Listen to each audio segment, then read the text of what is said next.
Ancient Egyptian temples are some of the most impressive and enduring architectural achievements of the ancient world. These structures were not only places of worship, but also served as economic and administrative centers. Here is an overview of the history of ancient Egyptian temples.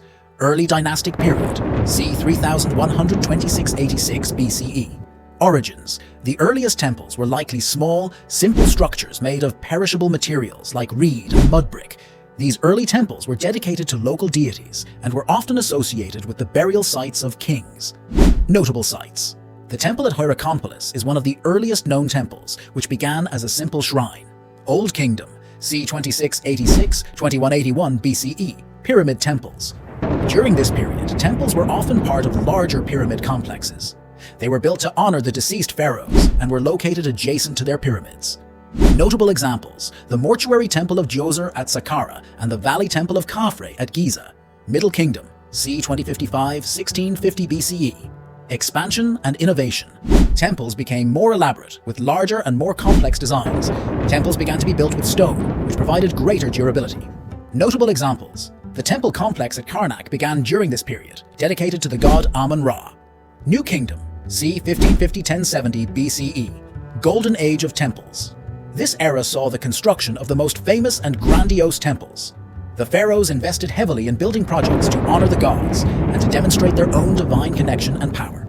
Notable examples: the temples of Karnak and Luxor, the mortuary temple of Hatshepsut, the Ramesseum, and the temples of Abu Simbel, built by Ramses II. Late period, c. 664-332 BCCE. Continuation and preservation. Many temples from earlier periods continue to be used and maintained. New temples were also constructed, often reflecting a blend of Egyptian and foreign influences due to the invasions and occupations by Nubians, Assyrians, and Persians. Notable examples: the Temple of Isis at Philae, which continued to be a center of worship even after the end of native Egyptian rule. Ptolemaic and Roman periods, c. 332 BCE, 395 CE.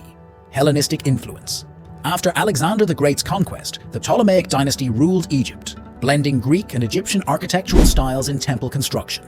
Notable examples: the Temple of Horus at Edfu, the Temple of Kom-Ombo, and the Temple of Dendera.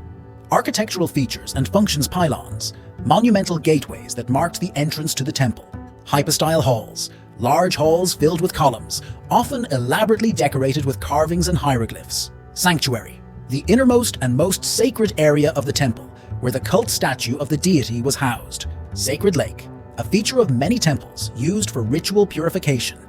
Religious and cultural significance. Rituals and ceremonies. Temples were centers for religious ceremonies, including daily offerings to the gods, festivals, and oracles. Economic centers. Temples owned large tracts of land and employed a significant portion of the population. They functioned as economic hubs, with their own granaries, workshops, and treasuries. Political influence. Temples often served as symbols of royal power and legitimacy.